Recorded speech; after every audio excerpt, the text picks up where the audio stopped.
Don't worry guys, Daredevil is definitely a major aspect of this show. We definitely aren't just hyping him up in our marketing in an act of shallow desperation to get people to watch this show. Maybe he'll finally appear in this episode. Who knows? Or maybe this will be yet another complete waste of time. Let's find out. We start with a music montage in which Jennifer goes on several dates with the nice guy from the wedding, aka Josh. And hey, there's some creativity in this shot. Good job, guys. The dates steadily escalate from an awkward handshake to sleeping together. And obviously, since the dates are nice, this guy must clearly be evil. And who gives a handshake on a date? You people are in your 30s. At the end of the montage, Josh hits and quits, leaving Jennifer left on red. Later, Bestie asks her if she's upset about the evil Reddit page that was made about her, but Jennifer says she doesn't care. Her main concern is that Josh didn't text her back yet. Bestie assures her that he probably has a good excuse, but then we cut to yet another montage in which Jennifer spends her whole weekend staring at her phone, waiting for Josh to respond. Kids, this is why you wait till marriage. There's also a lot to say about Jennifer's rampant insecurity, but we'll get to that later. She eventually gets a call, not from Josh, but from Abomination's parole officer. He states that Abomination's inhibitor malfunctioned, and it's unclear if Blonsky transformed or not. One might think that this would be a national emergency,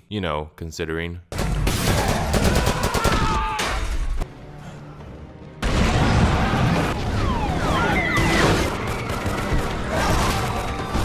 But nah, the parole officer is like, well, I better get around to checking this out. And he awkwardly asks if Jennifer could join him just in case things go bad. The thought of potentially needing to save lives makes Jennifer roll her eyes. She drives like a stereotype, then meets the officer at Blonsky's retreat. As we see the gorgeous estate in which this guy is living on, I want you to remind yourselves that this guy's a mass murderer. Blonsky uses the excuse that the malfunction was caused by an electric fence that zapped him while he was trying to save his favorite chicken. Obviously, there's going to be more to it than that, but we'll just have to wait till next episode to explore that plotline. Jennifer, you could just scoot to the side a bit. For now, Jennifer tries to leave, but then, oh boy. There is suddenly a lot to unpack here. Apparently, Blonsky is rehabbing other D-list supervillains. This unsightly creature is Manbull, and for some reason the showrunners thought that this design was no good. And this design is what the people really needed to see. They try to explain who they are and what they're doing, but so much unnecessary backstory to tell to someone whose car you just destroyed. this show just loves to throw in random people with no rhyme or reason as to how they came into existence. Because world building and backstories are hard, you see. Who has time for that when you have jokes to bomb? My name's Man Bull, not Mechanical Bull. Woo. Wow. Jennifer is pissed because these two wrecked her My Prius Prime. and now she can't drive home. So strap in, everyone. I hope you weren't waiting for Daredevil, because this is the therapy episode. And by therapy episode, I mean we take 17 minutes to set up 9 minutes of talking. It's ironic that they have Jennifer complain about unnecessary backstory when they dedicate this whole episode to Jennifer checking her phone. And they dedicated an entire previous episode to her getting clothes that she never wears. Oh, and just in case you think I'm joking or exaggerating,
Anyway, Blonsky tries to convince Jennifer to take some time for self-reflection while she waits for her tow truck. But Jennifer is having none of it, instead preferring to search the area for cell service. So, we enter a music montage of her trying to find cell service. Nearly a full minute of Jennifer wandering around looking for cell service. By the way, that's montage number 3 in this episode, in case you lost count. Her wandering leads her to intrude on Blonsky's group therapy session. That's right, she left them to go exploring, only to wind up right back with them a minute later. Why didn't they just go from one scene to the next, instead of having this husky, drawn-out transition? Because there is no show. We go from doing nothing in one room to doing nothing in another room. It doesn't matter if this long padded-out filler exists. Those scenes are just as meaningful as anything else in this non-existent story. Jennifer is so transfixed on her phone that she doesn't even realize who or what she's intruding on. I don't want to be judged, I just want to be me. Oh, hell yes. Jen. Good thing this wasn't the bathhouse. We see some new additions to the therapy group with Saracen and Porcupine. And of all the characters in the MCU, why does Porcupine get to be the one who looks picture perfect with his source material? Is it because he looks stupid? Don't worry though. His mini arc here is that he needs to learn to stop wearing his costume so much. In the back, you can see a poster that reads Abamaste. Blonsky invites Jennifer to join their session, but she refuses, in favor of looking at her phone. That is, of course, until Wrecker appears to also join in the therapy. Don't remember him? Don't worry. The show realizes how forgettable he is, so they do a recap mid-show to remind us, even though they already do a recap at the start of every episode. There is no show. Upon seeing this man, Jennifer becomes enraged and throws him into some chairs. So I'm an expert at controlling my anger because I do it infinitely more than you. What's the matter with you? Honestly, this guy is literally unable to hurt you. You already easily defeated him, and he is showing no signs of aggression whatsoever. In fact, he seems happy to see you. Oh, hey. You have the temper of a 5-year-old, yet you try to pretend that you have infinitely better control over your anger than Bruce. Okay. Apparently, Wrecker saw the error of his ways and is seeking to reform himself, trying to make peace with Jennifer in the process. So anyone hoping that he and his team would get a power-up later on, so that they could have a more fair rematch, well, prepare to be disappointed. Why should we expect anything better? Naturally, Jennifer shuts this guy out and dismisses any of his apologies. But thankfully, the group calls her out on her bad behavior. But unthankfully, she begins to open up about her problems. They recap the exact events that started this episode, just to waste more of our time. She then goes on a sob story about how everyone likes She-Hulk more than Jennifer. With the same guys who like She-Hulk stick around for Jen because some of them don't. And that sucks for Jen because Jen is great. Fucking shut up! This brings up a couple questions and concerns. Why don't people like normal Jennifer? Sure, it's obvious why the audience doesn't like her, but what about the people within the show? The show keeps telling us that everyone hates her, but they never really show any evidence as to why that came to be. Why are you ranting about She-Hulk when this relationship had no She-Hulk whatsoever? And your dates as She-Hulk weren't any good anyway, so why does it matter who you transform into? The show keeps telling us one thing and showing us another. It's also unclear what the show is trying to say about She-Hulk. Jennifer is simultaneously learning to embrace the She-Hulk form, while being sad that no one likes her normal form. And why are you being brought to tears because a guy you just started dating didn't text you back over a weekend? You are extremely insecure. You are a full-grown adult, yet you have the maturity of a high school student. And of course, the results of her monologue cause the other members to rally to her side and affirm how great she is. No, Manbull is correct. Josh has made an enemy of this entire group. Because I bet Jen is pretty damn great. Yeah. And tasty. Oh. Damn it, went off the rails. Somebody bail me out. Maybe. They come to the conclusion that her problem is that she isn't being Jennifer enough, and this leads her to deleting Josh's phone number while everyone claps. Then, for some reason, the big climax to this scene is that Jennifer uses the yurt and everyone watches and celebrates, as if it's a huge payoff, even though the yurt was barely mentioned, and most people watching this probably won't even know what it is or what it's for by the time this scene plays out. The group then praises and validates Jennifer even more in the next scene, as they write her a card that tells her how much they love her. We love Jen and She-Hulk. We do. before sending her on her way, and we close out by transitioning to montage number 4. Oh, but wait, we get another glimpse at the last time Jennifer was with Josh. And yeah, he's an evil Redditor. Big shocker. This betrayal might be more meaningful if he had more than 2 minutes of screen time, but yeah. Jennifer was right to splurge out her rampant insecurity all along. The final shot shows Josh sending a text to someone called Hulk King, with the emojis of a syringe, a green vial, and a thumbs up. This is a new form of coded messaging that millennials came up with, but it seems to suggest that he got her blood. How did he accomplish this without her knowing at all? I don't know, and I don't want to know. There is yet again no post-credit scene, because false advertising is the way the game is played these days. Now, let's try to be productive here, and search for ways to improve this mess. Firstly, this episode is inherently anti-She-Hulk. In the comics, She-Hulk is famously very confident, and that is a key trait she gains when she transforms. It's not meant to be just a physical transformation, but also a mental one as well. Jennifer, I remember, never would have done that.